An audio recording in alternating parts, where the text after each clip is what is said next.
Rajiv Gandhi is above everything. ఇప్పుడు ఆయన కొడుకు కూడా మెచ్యూరిటీ వచ్చింది. ఈ 4500 కిలోమీటర్లు మ్యారథాన్ వాకింగ్ చేసినాక ప్రజల సమస్య తెలుసుకున్నాడు కాబట్టి ఆయన తప్పనిసరిగా ప్రజల భావాలు తెలుసుకున్నాడు, ప్రాబ్లం తెలుసుకున్నాడు, వాళ్ళ పైకి తేవాలనే ఆలోచన ఉంది కాబట్టి కులగన జరిగితే రాజకీయంగా మా వాళ్ళు కూడా పైకి వస్తారు అనేది నా ఉద్దేశం. తెలంగాణకి పెట్టుబడులు వస్తున్నాయని కాంగ్రెస్ వాళ్ళు అంటున్నారు, కానీ కేటీఆర్ మాత్రం సర్కారు విధానంతోనే పెట్టుబడులు వెనక్కి వెళ్ళిపోతున్నాయి అంటున్నారు. దానికి మనం సీరియస్ తీసుకోదు. ఎందుకంటే ఓడిపోయినాక మూడోసారి కూడా వస్తానే అనుకున్నాడు. ఎప్పుడైతే దెబ్బ పడ్డప్పుడు ఆలోచనలో మార్పు వస్తుంది. ఏదో రోజు అనాలే కదా. ఇప్పుడు మీ పత్రికలు రాకపోతే కేసీఆర్ని కూడా మర్చిపోతారు కదా. అందుగురించి వాళ్ళు ఏదన్నా రోజు అంటూనే ఉన్నారు. ఇప్పుడు ఇవాళ రుణమాఫీ చేసిండు, దాని గురించి చెప్పాలి కదా. మరి హరీష్ రావు రాజీనామా చేస్తా అన్నాడు, రుణమాఫీ అయిపోతే ఆగస్టు 15 లోపు చేస్తాడా?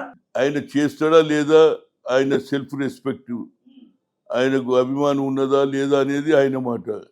చెయ్యాల ఆయనని అన్నాడు, చేస్తా అన్నాడు. ఆయన ఆలోచన చేసుకోవాలి తప్పితే నేనెందుకు చెప్తాను. ఎందుకంటే ఆయన ఆల్రెడీ ఎమ్మెల్యే ఉన్నాడు, మళ్ళీ కొత్త ఎలక్షన్ ఎందుకు? ఆడికని రేవంత్ రెడ్డి చెప్పేసిండు, అరే నువ్వు చీముని ఎత్తురుంటే నువ్వు రాజీనామా చేయ, దానికి మళ్ళీ ఆయన ఏదో చెప్తాడు. కనుక ఈ కౌంటర్ అటాక్ల మీద నాకు విశ్వాసం లేదు. ఏదన్నా జనరేషన్ పైకి రావాలి. మనం ఎంతసేపటికి ఒకరిని తిట్టుకోవడం కొంటే అభివృద్ధి చేసే పదంలో ఏది ఇండస్ట్రీ రావాలి, ఉద్యోగాలు రావాలని రేవంత్ రెడ్డి ఆలోచన ఉంది. అది కొనసాగితే బాగుంటుంది. దాంతోపాటు 6 డిక్లరేషన్ కూడా చేయాలనేదే సోనియా గాంధీ ఇచ్చిన మాట నిలబెట్టుకుంటుంది. తెలంగాణ ఇచ్చింది కాబట్టి ఎప్పుడు కూడా కాంగ్రెస్ ఇచ్చిన మాట నిలబెట్టుకోవాలనేదే నా ఆలోచన. సార్ ఇంకోటి సార్, పిసిసి అధ్యక్ష పదవి కోసం చాలామంది సీనియర్లు ఎదురు చూస్తున్నారు. ఇప్పుడు మన మాజీ ఎమ్మెల్యే సంపత్ అయితేంది, మామూలుగా మన బలరాం నాయక్, మహేష్ గౌడ్, చాలామంది పిసిసి పదవి కోసం ఎదురు చూస్తున్నారు. పిసిసి పదవి ఎవరికి ఇస్తే బాగుంటుంది, ఎవరికి ఇచ్చే అవకాశం ఉంది మీకు? చూడండి, నేను చెప్పేది బీసీకి ఇవ్వమంటున్నా, పేరు చెప్తలేను. అదేవిధంగా ఎక్స్పీరియన్స్ ఉన్నోడు, గతంలో ఎన్ఎస్ఏ యూత్ కాంగ్రెస్కి వెళ్ళి చేసిన వాళ్ళు, ఆర్గనైజేషన్ తోటి ఇవ్వమంటున్నా. ఇది పెరాగేట్ ఎవరిది ఉంటుంది? ముఖ్యమంత్రి అని ఎవరిని తెచ్చుకుంటాడు? తన సొంత మనిషిని తెచ్చుకుంటాడు. అది నాకు తెలుసు, అందరికి జగమెరిగింది. దాని మీద నేనేం కామెంట్ చేసినా, కానీ నేనేమంటున్నా, నువ్వు చేసిన అభివృద్ధి ఏదైతే రైతుల రుణమాఫీ కానీ, రేపు మహిళలకు ఇచ్చే 2500 కానీ, ప్రజలకు ప్రచారం చేసే కెపాసిటీ కూడా ఉండాలి కదా నాయకుడు అనేవాడు. అటువంటి వాళ్ళని తెచ్చుకుంటే లాభం. నన్ను అడిగిండ్రు, నేనన్నా ఉమ్మడి రాష్ట్రానికి నేను పిసిసి అధ్యక్షుడున్నా, నేను మళ్ళీ ఈ చిన్న రాష్ట్రాన్ని నేను ఉండలేను అన్నా, ఎవరికో ఇవ్వన్నా. నేననేది ఏంటంటే, నాకు పలుకుబడి కేంద్రంలో ఉన్నది, రాష్ట్రాలలో ఉన్నది. రాహుల్ గాంధీని ప్రధానమంత్రి చేయాలనే నా చివరి కోరిక. నాకు పదవి ఇస్తారా లేదా తర్వాత వదిలేయి. నేనేం అడుగుతున్నా, కష్టపడే పోస్ట్ అడుగుతున్నా. ఏది చైర్మన్ అయితే ఒక కారు వస్తుంది, 2 పోలీసు వాళ్ళు ఉంటారు, నీళ్ళు ఇచ్చేటారు. నాకు ఇది కాదు, నా జీవితాంతం పనిచేయాలని. నాకు ఇందిరాగాంధీ ఉన్నప్పుడే వెంకటరామరెడ్డి నువ్వు క్యాబినెట్ లో జాయిన్ కమ్మన్నాడు. No I don't want to join, I work for party అన్న. ఇందిరాగాంధీకి డిన్నర్ ఇచ్చిండు, డిన్నర్లో కల్పించిండు, ma'am this boy I was requested to join in cabinet, ఈ రిఫ్యూజ్ అంటే ఇట్లా భుజం తట్టింది Indira Gandhi. That is my character. నేను ఎప్పుడు కూడా ప్రజలలో ఉంటా, పేపర్ చదువుతా, పొద్దున్న ఎక్కడ అన్యాయం జరిగిందో తెల్లారి వెళ్ళిపోతాడికి. పోలే అక్కడికి హాజీపూర్ లో 3 అమ్మాయిల మీద రేపు చేస్తే పోయినా వారికి శిక్ష ఇచ్చిన 4.5 ఏళ్ళు అవుతుంది. హైకోర్టు అప్రూవల్ ఇస్తలేదు. ఇంతకంటే అన్యాయం ఏమున్నదండి? దానికి నేను రమణగారు చీఫ్ జస్టిస్ కూడా లెటర్ రాసిన.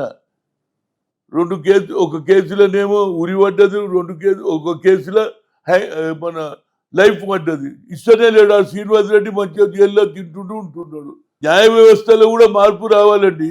ఆయన అంటుండు 1 నేషన్ 1 ఎలక్షన్ అంటుడు. మరి న్యాయ వ్యవస్థలో కూడా మార్పులు రావాలి కదా. న్యాయ వ్యవస్థలో మా వాళ్ళు ఎంతమంది ఉన్నారు? బీసీలు, ఎస్సీలు చెప్పండి, అంతా అగ్రకులాలే. నేను అనేది ఏంది, ఓట్లు వేసేది మేమే. ఏ అప్పర్ క్లాస్ గెలిచినా మా ఓట్లతోటే గెలుస్తాడు అంటున్నా. SC ST OBC ST minority వేస్తేనే గెలుస్తారు కదా. వాళ్ళ జనాభా తక్కువ ఉన్నది కానీ ఆధిపత్యం నడిపిస్తుంది. అయితే నేనేమంటున్నా, అగ్రకులాల్లో రాహుల్ గాంధీ గారు ఉన్నారు, వాళ్ళ కుటుంబం అగ్రకులం, అయినా పేదవాని గురించి ఆలోచన. ఇందిరాగాంధీ అదే చేసింది, రాజీవ్ గాంధీ అదే చేస్తుంది. కాబట్టి అలాంటి గుణం కూడా రాలేదు. నేను అగ్రకులాలకు వ్యతిరేకం కాదు, అగ్రకులాలలో కూడా కింది వారి గురించి ఆలోచన చేయాలనేదే నా ఉద్దేశం. అసెంబ్లీలో దానం నాగేందర్ మాట్లాడుతూ బీఆర్ఎస్ పార్టీ వాళ్ళని, ఒరే నీ అమ్మ నా కొడకల్లారా రోడ్ల మీద తిరగని ఒక్కొక్కరిని ఏమనుకుంటున్నారా అన్నాడు. ఇలాంటి భాష మాట్లాడొచ్చా అసెంబ్లీలో? చూడండి, భాష అని కాదు, అతను మొన్న పార్లమెంట్ నిలబడ్డాడు, ఓడిపోయిండు.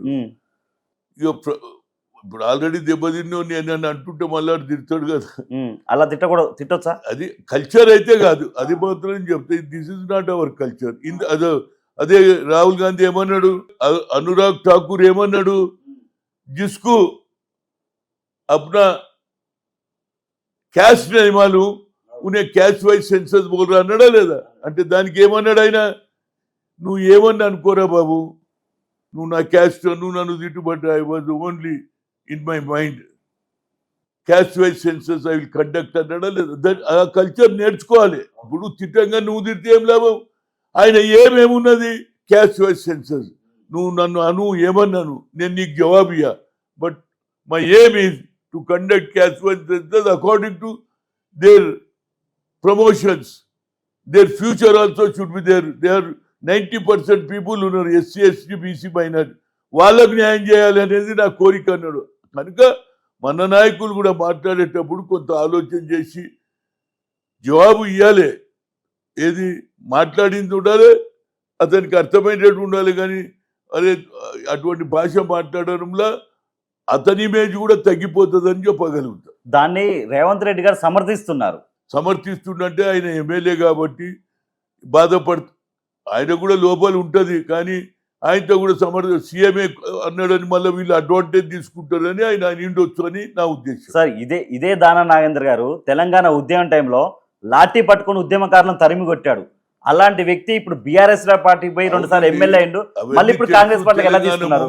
కూడా తెలుసు, కానీ ఆయన టికెట్ ఇచ్చిండ్రు, వాళ్ళు తప్పేం కాదు, వాడు అడగలే. మరి ఎలా ఎందుకు ఇచ్చారు? ఆమె ఎవరు హైకమాండ్ చెప్పింది, దీపా మున్సి చెప్పి ఎవరు చెప్పిండ్రు. నా ఉద్దేశంలో నిజంగానే ఈడ క్యాండిడేట్ లేకపోతే నాకు ఖమ్మం లేదన్నారు.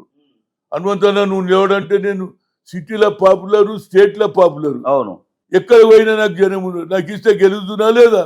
100కి 100 రూపాయలు. సరే ఇయ్యలే, వాడు పాపం అసెంబ్లీలో కొంత ఉద్రేకంగా మాట్లాడిండు. ఇక ముందు అట్లా మాట్లాడొద్దు అనేదే నా ఉద్దేశం.